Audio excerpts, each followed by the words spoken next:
안녕하세요. 오늘은 부부의 어떤 개별성에 대해서 말씀드리고자 합니다. 이 이야기는 뭐냐 하면은 엄밀히 말해서 부부도 남남이라는 이야기예요. 제가 오늘 왜 이런 이야기를 이제 하고자 하면은 이 부부라는 게 상당히 가까운 사이 아니에요? 어떻게 보면은 요즘 이제 수명이 길어져서 5, 60년은 너끈히 같이 사는 그 관계 같아요. 이 부모님하고서도 2, 30년이면은 헤어지고 또 자녀를 키울 때도 2, 30년이면 이제 독립해 나가는데 이 부부 사이는 그 꽃배기 한 5, 60년을 같이 사는 관계이니까 얼마나 이게 가깝겠어요. 그런데 이렇게 너무 이제 가깝고 친밀한 관계여서 그런지 이 자칫 이 상대를 나처럼 상대도 또 나를 자기처럼 여겨주기를 과도하게 기대하다가 보면은 우리가 뜻하지 않는 갈등 속으로 빠져드는 것 같더라고요.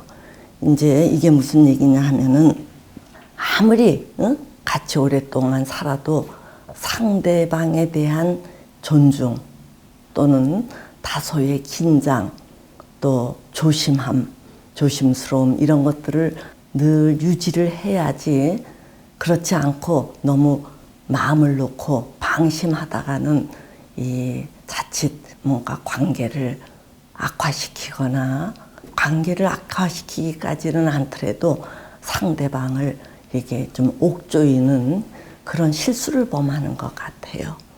이제 우리가 이렇게 보면은 그 같은 배에서 태어난 형제 또는 자매라 하더라도 이 기질이 다 다르잖아요. 그런데 이 부부는 아무리 가까워도 남성, 여성 이렇게 성이 다르기 때문에 아무리 긴 세월을 함께 살아도 더 이상 가까워지지 못하고 이해되지 못하는 그런 일면을 가지고 있는 것 같더라고요. 이제 제가 이렇게 상담자로서 이 젊은 부부들이 사내 못 사내 하면서 막 갈등을 겪는 경우는 많이 보는데 요즘 의외로 이 60을 전후한 세대에서 이 부부 싸움들을 격렬하게 하면서 오는 경우들이 많이 있더라고요. 그래서 이렇게 자세히 이제 이렇게 살펴보니까 이 남편이 이제 뒤늦게 뭔가 자기 식대로 뭔가를 해보겠다고 하는 거를 이 부인이 도저히 용납이 안 되니까 그걸 말리는 과정에서 남자는 끝끝내 자기 식대로 해보겠다 이렇게 하면서 이제 투닥투닥 싸우다가 저까지 찾아온 경우가 있어요. 그게 이제 어느 한 부부를 보니까 남편이 뭐라고 하느냐 하면은 뒤늦게 자기가 이제는 그동안 속으로만 꿈꿔왔던 이 정치에 발을 들여놓고 싶다는 거예요. 그러니까 이 부인이 기겁을 하는 거예요. 응? 다 늙은 나이에 무슨 놈의 정치냐. 안 된다. 그러니까 남편은 이제 말하기를 그동안 가정을 위해서 군말 없이 내가 몇십 년 동안 살았는데 죽기 전에 한번 이 기지개를 펴보고 싶다. 이렇게 얘기를 하는 거예요. 그러니까 내 뜻을 꺾지 말라. 그러니까 이제 부인은 무슨 시끄럽게 또 돈을 날릴 그런 복잡한 일에 뛰어드느냐. 그걸 말리다가 이제 저에게 온 경우거든요. 그래서 저도 자, 이제 정치판이라는 데가 여러분들도 잘 아시다시피 아주 이 어지러운 곳 아니에요. 그래서 이제 처음에는 이 남편을 이렇게 조금 말리고 싶어 했지만 제가 이제 상담을 하면서 이 사람이 참 남자지. 남자니까 끝끝내 이 파워에 대한 어떤 동경, 욕구 이런 것들을 접지 못하는 거예요. 이 남편은 돈을 좀 잃어도 또 뭔가 이렇게 조금 긍정적인 결과가 안 나도 자기는 그쪽에 한번 나서보고 싶다는 거예요. 그래서 그걸 조율하는 과정에서 제가 부인에게 그랬어요.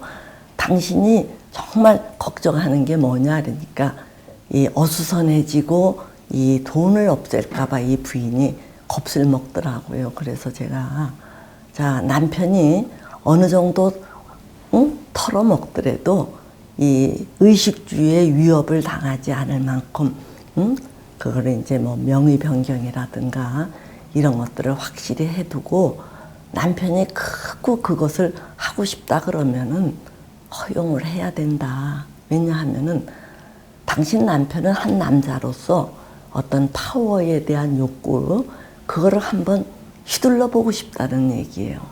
그러니까 그 남자의 그 어떤 욕망인데, 그거를 여자의 안전에 대한 기대감, 이런 걸로 무조건적으로 덮으려고 하는 것도 무리가 있습니다 하고, 도리어 처음과는 달리 제가 그 부인을 자꾸 구슬른 적이 있어요.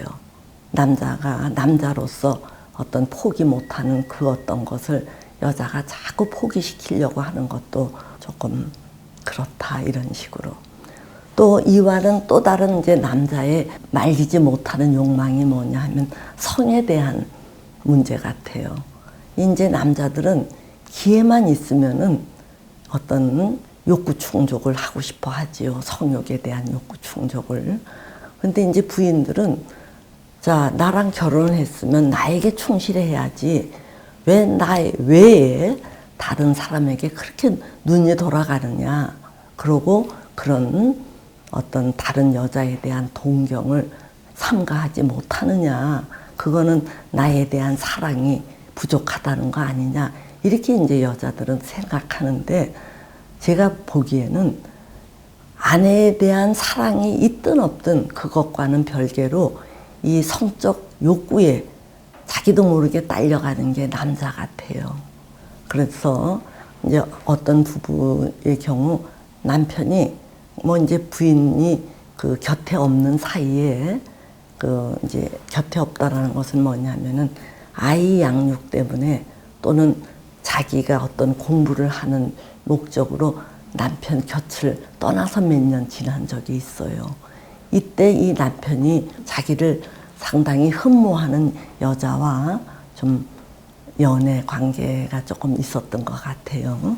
그래서 뒤늦게 이제 남편이 이제 조금 한눈을 팔았다라는 것을 이 여자가 알고 굉장히 상처를 받았지요. 이제 그때 헤어질 거냐 아니면 용서를 하고 덮고 살 거냐, 이제 이 기로에서 이 부인은 남편을 용서하기로 했던 거예요.